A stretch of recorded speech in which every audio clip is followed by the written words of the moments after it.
আসসালামু আলাইকুম ভিউয়ার্স, কেমন আছেন সবাই? আশা করছি সকলে ভালো আছেন।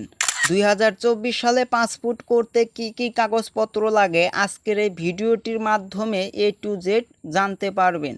তাহলে ভিডিওটির মূল কাজে যাওয়ার আগে আপনার কাছে ছোট্ট একটি রিকোয়েস্ট থাকবে, আপনি যদি আমার এই চ্যানেলে নতুন হয়ে থাকেন তাহলে অদমের চ্যানেলটা সাবস্ক্রাইব করে পাশের বেল আইকনটি প্রেস করে এইরকম ইন্টারেস্টিং ভিডিও পাওয়ার জন্য। প্রথমত যে কাগজটি লাগবে আপনার ভোটার আইডেন্টিটির ফটোকপি, এবং আপনার যদি ভোটার আইডি কার্ড না থাকে তাহলে আপনার অনলাইন জন্ম সনদ এবং বাবা মার ভোটার আইডেন্টিটির ফটোকপি।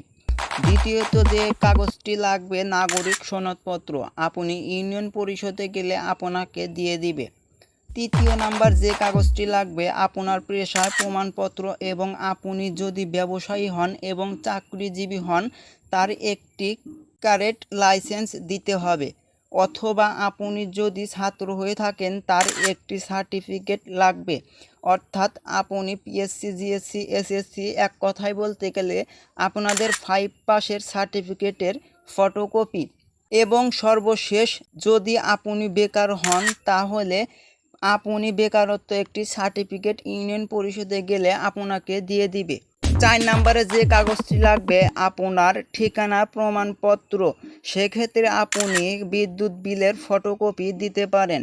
5 নম্বরে যে কাগজটি লাগবে, আগে যদি আপনার পাসপোর্ট থাকে সেক্ষেত্রে সেখান থেকে এর ফটোকপি লাগবে, এবং এই সমস্ত ডকুমেন্টগুলো একত্র করে পাসপোর্ট অনলাইন করবেন। পাসপোর্ট অনলাইন করার পর এইগুলো ডকুমেন্ট এক কপি করে সাথে নেবেন। নেওয়ার পর পাসপোর্ট যে সামারিটা থাকে মূল কপি আপনারা সাথে নেবেন। সাথে 3 পাতার একটা আবেদন ফর্ম পাবেন, সেটাও সাথে নেবেন, এবং পাসপোর্ট এর ফিদা আপনার জমা দিবেন। দেওয়ার পর চালান রসিদ দিবে।